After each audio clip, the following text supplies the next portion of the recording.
샬롬 샬롬 하나님 사랑합니다. 여러분 주 안에서 사랑합니다. 사무엘상 4장 1절에서 11절 말씀 다시 한번 살펴봅니다. 1절에 보니까 사무엘의 말이 온 이스라엘에 전파되니라. 이스라엘은 나가서 블레셋 사람들과 싸우려고 에베네셀 곁에 진치고 블레셋 사람들은 아벡에 진쳤더니 이렇게 시작을 하죠. 우리가 인생을 살다 보면 성공만 있고 행복만 있는 것은 결코 아닙니다. 때로는 실패할 때가 있고 불행을 겪을 때도 있죠. 그러나 그때 우리가 어떠한 믿음으로 일어나느냐에 따라서 우리 일생이 완전히 달라집니다. 그런데 오늘 본문 가운데 이스라엘 백성들이 어떻게 실패를 겪는가를 보면서 우리도 인생의 실패를 겪을 때 어떻게 이겨나가야 할지 이 시간 들려주신 하나님의 음성을 다시 한번 다 함께 들을 수 있기 바랍니다.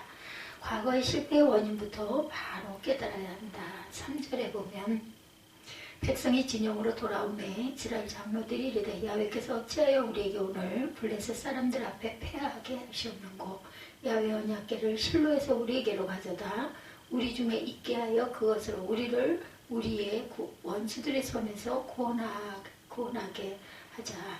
하니 이렇게 얘기하죠. 4절에 이에 백성이 실로에 사람을 보내어 그룹 사이에 계신 만군의 야훼 언약궤를 거기서 가져왔고 엘리의 두 아들 홈리와 비누아스는 하나님의 언약궤와 함께 거기에 있었더라. 이렇게 이어집니다. 마지막 절 사무엘상 3장 21절에 사무엘의 말이 온 이스라엘에 전파되니라. 이전 3장에서는 이렇게 말씀하죠. 하나님 사무엘에게 주신 엘리 제사장이 아들들의 하나님의 제사를 무시하고 범죄하는 행위들에 대한 영원한 심판의 말씀으로부터 시작이 됩니다. 4장 1절에 그렇게 말씀하고 있죠. 3장 21절 잠깐 봅니다.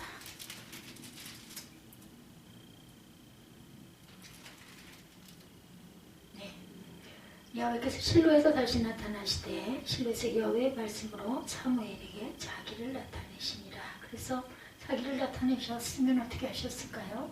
말씀을 주셨겠죠. 4장 1절에 사무엘의 말이 온 이스라엘에 전파되니라. 이스라엘은 나와서 블레셋 사람들과 싸우려고 에베네셀 곁에 진쳤고 블레셋 사람들은 아벡에 진쳤더니 블레셋 사람들이 이스라엘에 대하여 전열을 벌이니라. 그들이 싸우다 이스라엘이 블레셋 사람들 앞에서 패하여 그들에게 전쟁에서 죽음을 당한 군사가 4,000명 가량이라. 백성이 진영으로 돌아오매 이스라엘 장로들이 이르되 야훼께서 어찌하여 우리에게 오늘 블레셋 사람들 앞에 패하게 하셨는고 야훼 언약궤를 실로에서 우리에게 가져다 우리 중에 있게 하여 그것으로 우리를 우리 원수들의 손에서 구원하게 하자 하니 이에 백성이 실로에 사람을 보내어 그룹 사이에 계신 만군의 야훼 언약궤를 거기서 가져왔고 엘리의 두 아들 홈리와 비누아스는 하나님의 언약궤와 함께 거기에 있었더라.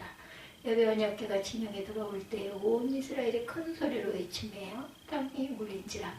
블레셋 사람이 그 외치는 소리를 듣고 이르되 히브리 진영에서 큰 소리로 외침은 어찌 됨이냐 하다가 야훼 궤가 진영에 들어온 줄을 깨달은지라. 블레셋 사람이 두려워하여 이르되 신이 진영에 이르렀다 하고 우리에게 화로다. 전날에는 이런 일이 없었도다. 우리에게 화로다. 누가 우리를 이 능한 신들의 손에서 건지리요. 그들은 광야에서 여러 가지 재앙으로 애굽을 친 신들이니라. 이렇게 이어지고 있죠. 사무엘을 통해 하신 말씀이 온 이스라엘에 전파되었어요. 결국 그 말씀의 예언대로 블레셋 사람들이 쳐들어와서 이스라엘과 싸우게 되죠. 여기 블레셋 사람이나 블레셋 사람이나 히브리어로 펠리쉬팀이라고 해서 촌 사람을 뜻합니다. 블레셋 사람. 그들은 원래 본거지는 그레데 섬이었습니다. 애굽의 람세 3세 때 애굽을 침략했다가 실패하고 돌아오는 길에 애굽에서 욥바에 이르는 지중해 연안 지대에 흩어져서 살았어요. 이스라엘을 계속해서 괴롭히다 보니 원수가 되죠. 그래 블레셋 사람들이 고대 전쟁의 방법대로 줄을 쥐어서 전선을 형성합니다.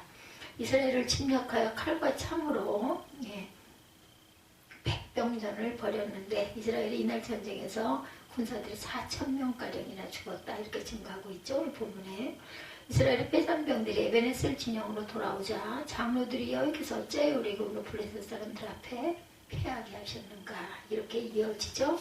예, 4장 내용에 2절에 보면은 그들에게 전쟁에서 죽임을 당한 군사가 4,000명가량이라 3절에서 왜 야훼께서 우리를 패하게 하셨는가 이제 언약궤를 갖다 놓자 장로들이 이렇게 얘기를 하죠. 그래서 백성을 보내서 실로에서 언약궤를 가져옵니다.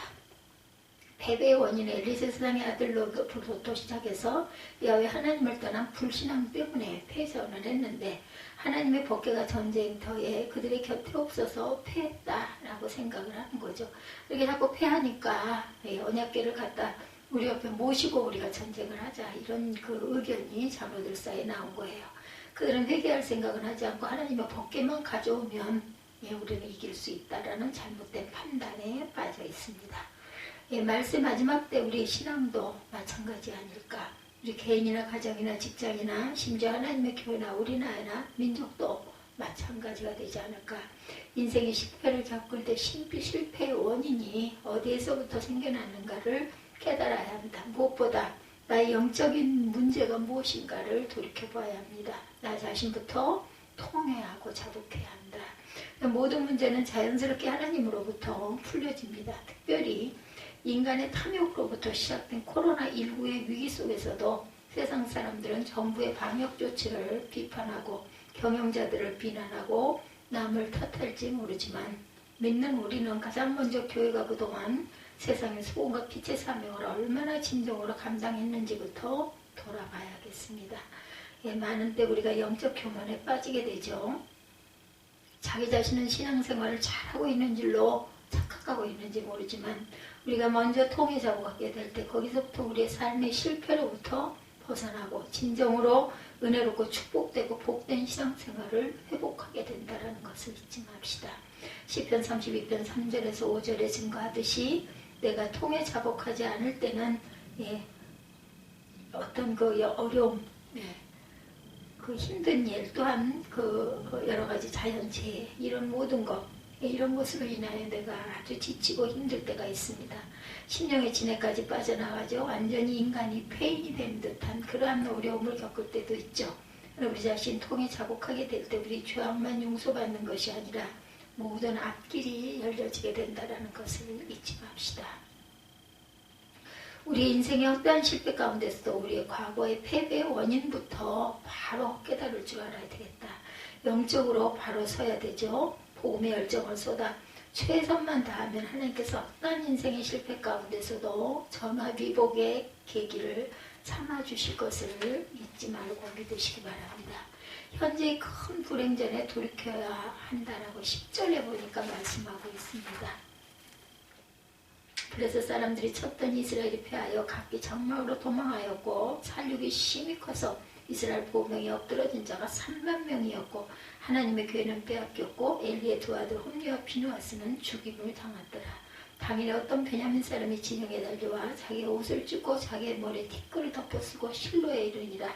그가 이를 때 엘리가 길렵 자기의 의자에 앉아 기다리며 그의 마음이 하나님에게로 말미암아 떨릴지음이라.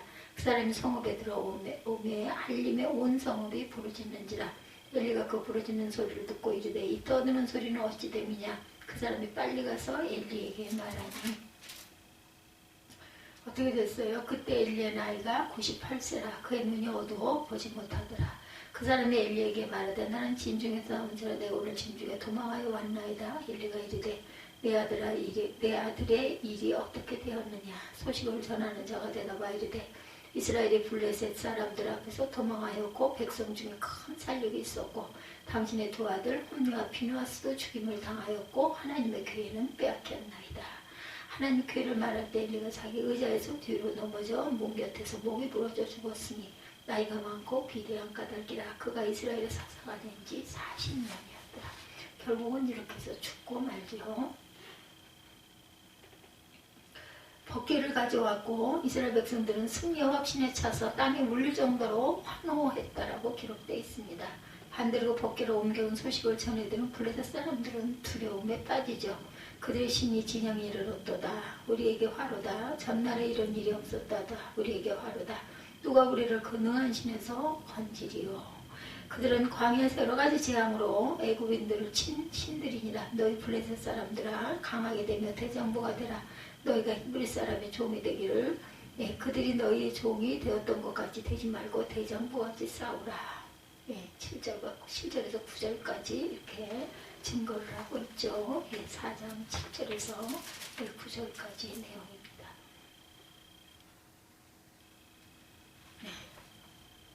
이스라엘의 법궤 때문에 블레셋 사람들은 오히려 정신적으로 더 강하게 무장을 하고 총공격을 해와요. 이스라엘 사람들이 각기 장막으로 다 도망을 가고 1차전에 4,000명이 10배가 되는 3만 명이 죽는 대패를 겪게 됩니다. 만약에 이스라엘 장로들이 블레셋과의 과거의 실패의 원인을 바로 깨달았다면 현재의 더 큰 불행을 겪기 전에 돌이켰을 거예요. 그러나 과거의 실패의 원인을 바로 깨달지 못하니까 현재의 더 큰 불행을 결국 겪게 됩니다. 코로나19의 이 환란의 때도 우리도 마찬가지. 지금 우리는 코로나19에 매우 살아계신 하나님께 대한 믿음조차 많이 약화됐죠. 두려움에 빠져 교회를 못 나온 때도 있었습니다. 진정한 예배조차 못 드리고 우리나라 사회 정의를 바라는 전국 교수 정교모라고 하죠. 보건의료위원회에 속한 의대 교수들이 쓴 글을 순천향 의대 교수인 박사가 편집한 코로나는 살아있다는 제목의 코로나19의 진실을 온 국민에게 알리는 책 가운데 보면 지금까지 코로나19를 겪어온 많은 일들이 객관적 사실로 존재합니다. 우리가 8.15 집회를 앞두고 지난 8.15 집회가 코로나 백신의 주범이라는 과도한 음모론을 잘못된 것이지만 이 무방비한 상태로 대응하는 비과학적인 반의학적인 선동에서 벗어나 자료를 근거로 합리적인 견해를 제시하고 있는데 코로나19는 특이한 형태의 호흡기 전염병으로 우리 곁에 계속 머물 것을 경고하고 있습니다. 그러므로 우리가 매년 독감 예방 접종을 하듯이 평소에 손위생과 마스크 착용 등 개인위생을 강화하면서 코로나와 함께 위드 코로나라고 하죠. 살아가는 방법을 모색해야 한다. 이런 내용이 실려 있습니다. 코로나는 살아있다. 이런 그 책에 보면 순천향 의대 이은혜 박사가 편집했네요. 그렇다면 인간이 해결 불가능한 현재 코로나19 위기를 우리는 어떻게 극복해야 할 것인가. 생활 속에서 함께 우리가 철저하게 소독할 것 소독하고 또한 마스크를 착용할 것 착용하면서 조심해야 되겠다. 그 무엇보다 우리가 어렵고 힘들수록 모든 병의 치료자가 되시는 하나님의 전에 먼저 우리가 나와 예배하고 기도해야 되겠죠. 통회하고 자복하고 우리가 얼마나 잘못된 삶을 살았는지를 또한 돌아봐야 합니다. 하나님께 부르짖을 때 우리는 훨씬 더 빨리 코로나19 위기를 극복할 수 있을 것입니다. 아직도 정신을 바로 차리지 못하는 그런 사람들이 많이 있죠.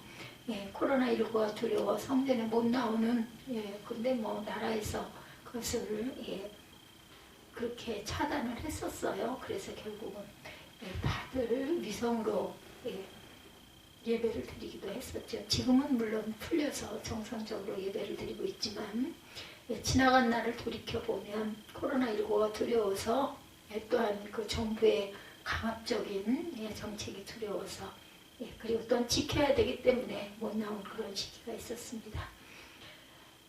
요한복음 4장 23절의 말씀에 바로 비대면 예배를 드리는 것이 영과 진리로 예배 드리는 것이라고 성경을 해석한 사람들도 있는데 그것은 아니죠. 영과 진리로 온전한 예배다. 그렇게 말할 수는 없습니다. 이 말씀의 배경은 언제 어디서나 비대면 예배를 드리라는 말씀이 결단코 아니고 예수님께서 이 땅을 떠나시기 전에 아버지께서 약속하신 성령을 기다리라 분부하셨어요. 마가의 다락방에 120명의 성도들이 성령을 기다리고 기도하는 가운데 오순절 성령이 임하죠. 이 땅에 성령과 말씀으로 진정으로 예배드리는 교회가 시작될 것을 예언하시기도 합니다. 그리고 주님의 몸된 교회를 중심으로 우리의 신앙을 늘 지켜나가야 되겠다. 복음을 전할 것을 신약성경에 나오는 교회들을 통해서 강조하시고 있죠. 결론적으로 히브리서 10장 23절에 25절에 보면 말세 마지막 때가 될수록 성전에 안 모이는 사람들을 따라가지 말고 믿음과 소망과 사랑 가운데 흔들림 없이 성전에 더 열심히 모일 것을 말씀하고 있습니다. 그러므로 다른 길은 없습니다. 우리가 더 이상 실패의 불행인의 고통을 당하지 않기 위해서는 주님 앞에 나아가 통회하고 자복하고 우리가 잘못된 부분은 어디 있는지 코로나19 등 어떤 삶의 실패의 두려움과 고통조차도 능히 이겨낼 수 있는 그러한 믿음을 지녀야 되겠습니다. 세 번째, 미래의 더 큰 불행을 우리는 막아야 되겠죠. 법궤는 하나님의 임재와 구원의 상징이었는데 이스라엘 백성들이 아직도 그들의 죄악을 깨닫지 못하고 돌이키지 않으니까 전쟁의 대표뿐만 아니라 지금까지 34,000명의 백성들의 희생은 말할 것도 없었죠. 결국 하나님의 구원과 임재의 상징은 하나님의 법궤까지 빼앗깁니다. 엘리 대제사장의 두 아들 홈리와 비누아스까지 전사하죠. 더 나아가 이 소식을 전해들은 엘리 대제사장이 너무 큰 충격을 받고 의자들에 넘어져 그만 목이 부러져 죽고 맙니다. 그의 둘째 아들인 비누아스의 아내가 그 충격으로 조산을 하고 죽고 그리하여 하나님의 영광이 이스라엘을 떠나죠. 그 어두웠던 암흑의 사사시대는 막을 내리고 말아요. 과거의 실패의 원인을 바로 깨닫지 못하고 현재 더 큰 불행전에 돌이키지 못하니 결국 이런 비극이 일어납니다. 결국 미래의 얼마나 비극적인 큰 불행까지도 막지 못하고 만 거죠. 우리 인생도 마찬가지입니다. 계속해서 교만하고 강박하고 완악하면 어느 누구도 예외가 없다라는 것. 갈라디아서 6장 7, 8절입니다. 스스로 속이지 말라. 하나님은 업신여김을 받지 아니하시나니 사람이 무엇으로 심든지 그대로 거두리라. 자기의 육체를 위하여 심는 자는 육체로부터 썩어질 것을 거두고 성령을 위하여 심는 자는 성령으로부터 영생을 받으리라고 경고하죠. 그럼 우리는 어떠한 인생의 실패 가운데서도 항상 예수님을 본받아 온유하고 겸손하게 하나님 앞에 겸허하게 엎드릴 줄 아는 저와 여러분들 되셔야겠습니다. 주님의 뜻을 항상 구하고 주님의 영광을 위해서만 살아갈 때 주님께서 우리의 중심을 다 아시고 미래 더 큰 불행을 막아주신다라는 것. 주님의 은혜와 축복과 행복의 감격 속에 어떠한 인생의 실패 가운데서도 다시 일어나고 마지막 때 사명을 끝까지 감당할 수 있는 저와 여러분들이 되시기를 주님의 이름으로 축복합니다. 오늘 사무엘상 4장 1절에서 12절 우리가 인생의 실패를 겪었을 때 과연 우리는 어떻게 할 것인가. 우리가 지금도 위드 코리아 코로나가 끝나지 않고 있는 시점에 우리의 지난 날을 돌아보고 우리 앞으로 이런 일이 더 심한 어떤 질병이 온다 하지라도 우리는 어떻게 할 것인가. 항상 주님 앞에 통에 자복하고 겸손한 마음을 가지고 주님 앞에 아뢰일 줄 아는 그리고 우리를 돌아볼 줄 아는 저와 여러분이 되시기를 주님의 이름으로 축복합니다.